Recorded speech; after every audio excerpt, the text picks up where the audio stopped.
We've all been in sticky situations, but can we get out of them? Let's see.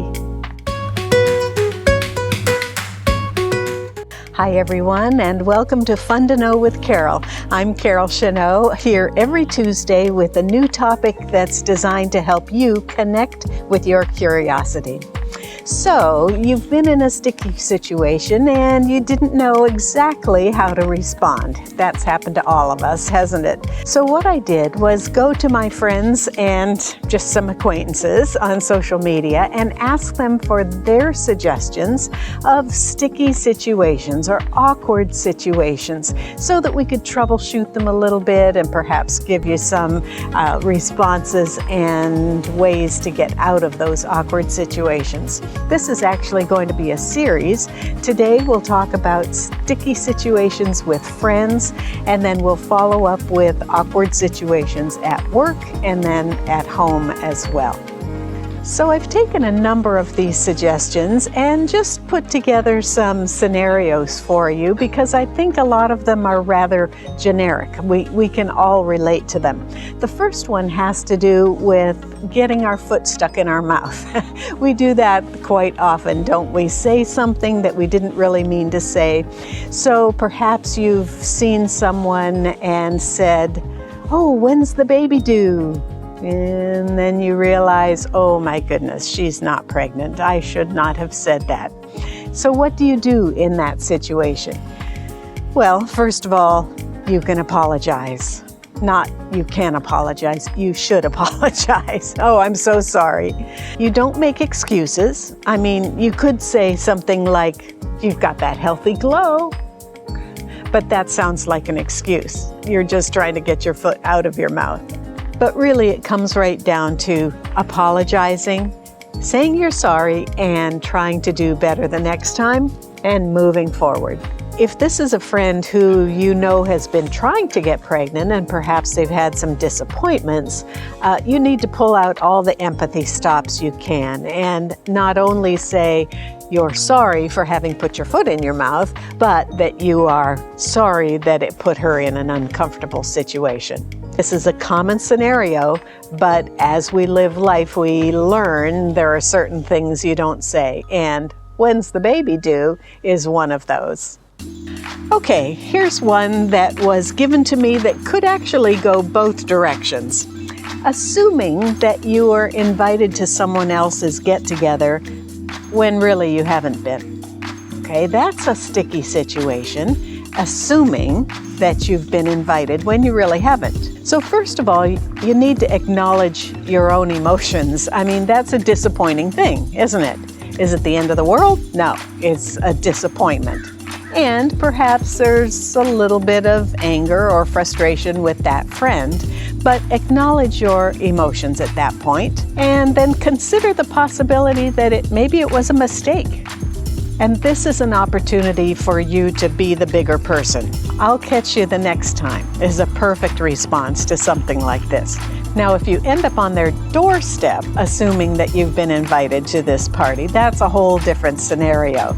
And your friend, if it's a good friend, is probably going to invite you in anyway, but this is where humor can come into play. It will test your friendship, but you can be the bigger person and again, step out and say, "I'll catch you the next time." Now, let's say on the other hand, you are having the party and someone else is assuming that they've been invited and they're not. I think the bigger thing to do here is to keep it short and sweet. Don't just elaborate on all the difficulties there were in coming up with the guest list. Just let them know that you had a certain amount of space, you had to limit it. If you give it to them straight, you're more likely to let them down gently. Explain why you're tight on space, and then quickly share the downside. Again, "I'll catch you the next time" from this direction also works great. Here's another one most of us can relate to. When it comes to weddings, there usually is not unlimited funds. We have to narrow down the guest list to accommodate the budget. But that doesn't stop people from assuming that they're invited to the wedding, depending on their level of friendship with you. So here again, not beating around the bush is probably one of the best ways to handle this. Let the person know that you're glad they reached out to you, filled them in on your life since you last spoke and asked them about theirs, but let them know that you've had to limit your guest list and thank them. This is not one of those places where saying, "I'll catch you next time," works, because hopefully there's not a next time. So let's talk about awkward situations when it comes to social media. Sometimes when people respond to a comment, they do it in a nasty fashion. And if it's a friend or someone that you know, that can be very hurtful. So there are some things you can do about it. Let's mix a little bit of the practical with the realistic. Responding in a respectful way is always a good thing to do.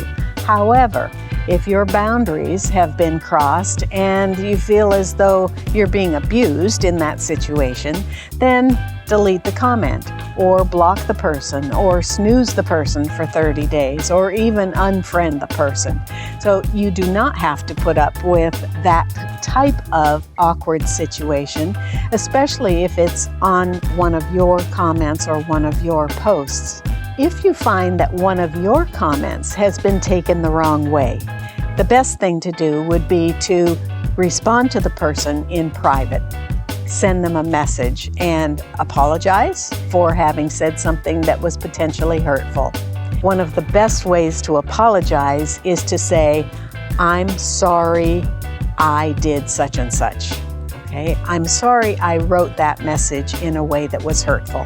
Not, "I'm sorry if you were hurt." That is not an apology. But, "I'm sorry I wrote that comment in a way that was hurtful. Let me make amends." Or, "Will you forgive me?" Now, another social media awkward situation is that a lot of people put extremely personal information on, let's say, Facebook. Now, a platform like Facebook is intended to be personal information. Although people do put their business information there, it's intended to be a host for family pictures and life events and that sort of thing. But when people get too personal, that may be offensive to you, and you may find that awkward. So my best advice on this is to lay aside your judgments, check your own motives. Even if someone else's do not match up with yours, that's okay for them. Again, you can unfriend them or snooze them if you find that it's just too personal for you. But if you find that the reason it bothers you so much is because you're just being judgmental about it, then look into that. What is it that you could do or say or think that would be the better person in this case, the bigger person in this case? Depending on what's happening in people's lives, they may share more or less than you're comfortable with. So it's up to you to check with yourself on why that makes a difference for you.